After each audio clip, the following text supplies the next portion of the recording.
The impetus behind the ILP program is the idea that high school should not merely be preparation for real life, high school should be real life. So the first step in the ILP placement process is the ILP Expo. That's happens once a year, usually in March or April, and we invite all of the ILP hosts to come to our school, and we have a big fair in our cafe.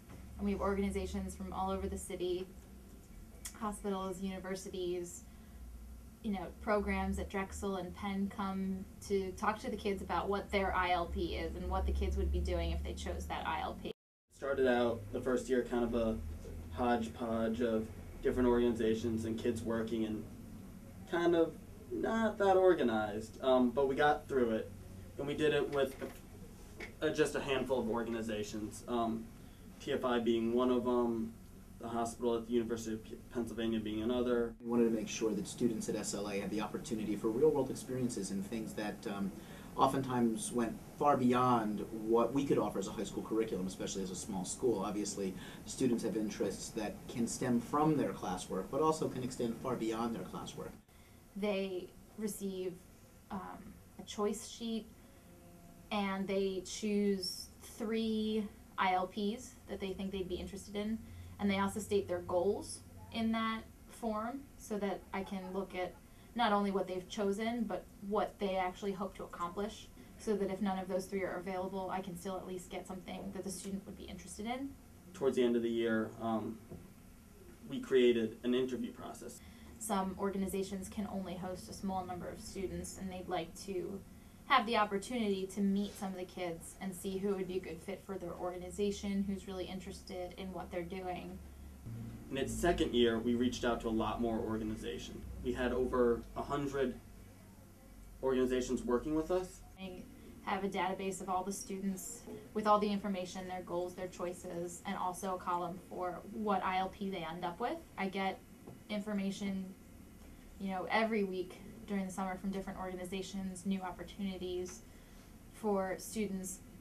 And this year it was the second week of school, and every student got a placement paper, and we've been going from there. I think there are some students who the structure of formal schooling may not allow them to thrive in the way that an internship might. So you have a student who may not have the kind of success you would love all the students to have in a classroom setting, but allow them to go into an internship, allow them to do, again, sort of real hands-on kind of work, and they're going to thrive in a way that hopefully will then bring that sort of success and energy back into their classrooms and revitalize them for classroom work. Ended up going into working with this after-school program called Squash Marks. I did an internship at Wireless Philadelphia. I went to WHYY, and I took a film class, and then I did the Big Picture Alliance, and I did another film class with them. It was part of the Drexel Smart House. I work at a health insurance place called Health Partners. I was at the Franklin Institute working with the buildings engineer. I am at the Mutter Museum. I teach drama at an elementary school. The Drexel Writing Center. I am an assistant teacher, a teacher assistant at Greenfield Elementary. I worked at the Mural Arts program.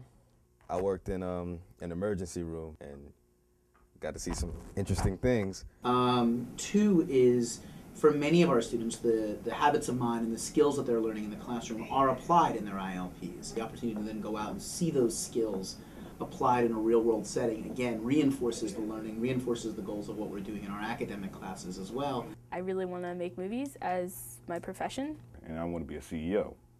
And basically what they're doing is all management. I expected to get a sense of what I wanted to do when I got out of high school. I wanted to become an engineer, but I didn't know what part of engineering I wanted to go into. I expect to learn a bit more about whether or not teaching is really what I want to do. I just want to do different things, and that's doing something I've never done before. Just kind of like enthralled by movies, and I liked the aspect of making it. Well, I wanted to get a feel for what would they do, how would they do it. Schools should be about more than just their 4 walls. The ability to involve over 100 mentors from all over the city in the work of SLA students gives a much richer portrait of what life is like for our kids than just being in school all day long. That ability to interact with adults in the world of work or in the world of academia or wherever they may go, beyond just the adults that they may see at SLA, gives them a richer picture of the world, and I think allows them to graduate from SLA much more fully realized towards what they believe themselves to be. It was a little scary. The first day I went and I just talked to them, though. But my first day actually teaching was a little scary because I didn't know what to do. I learned a lot that I don't think I would have known unless I had these people to guide me. What I expect to get out of it is learning how business works, from management to technologies to login, through everything, even security. The Mural Arts program was interesting because I got to look at how like a really successful nonprofit works and how nonprofits, private nonprofits, can be used to benefit the city. I got a chance to get and go about the Franklin Institute, know the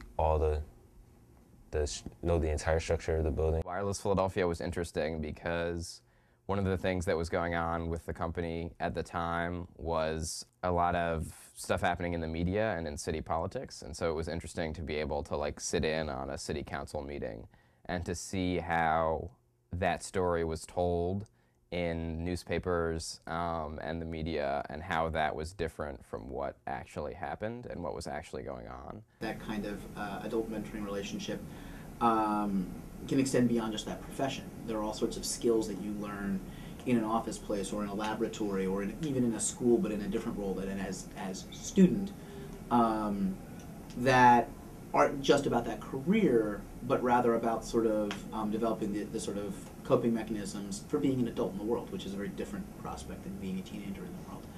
So I guess build up my confidence skills for talking to people I don't know.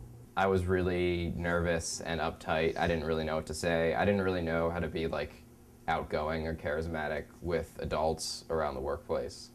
And then over the course of that year, I sort of picked those things up, so it was a lot easier for me going into my junior ILP. I realized that communication is what I really had to work on, and I wanted to like work more on that because I really had a hard time talking to people. Like calling people and getting them to give us community service was like really like hard to do. Starting as a sophomore, I went in as shy, and I didn't really want to talk to the people I was working with, because I didn't want to say the wrong thing. But after a while, I warmed up to people. Exposing kids to what is possible and then daring them to dream is always a good thing. After I did the Franklin Institute and working with the systems engineer, I really did get a sense of how and what I can do, or what I had the potential to do when I get out of high school. Experience, life lessons, and that's it basically. That's cool though.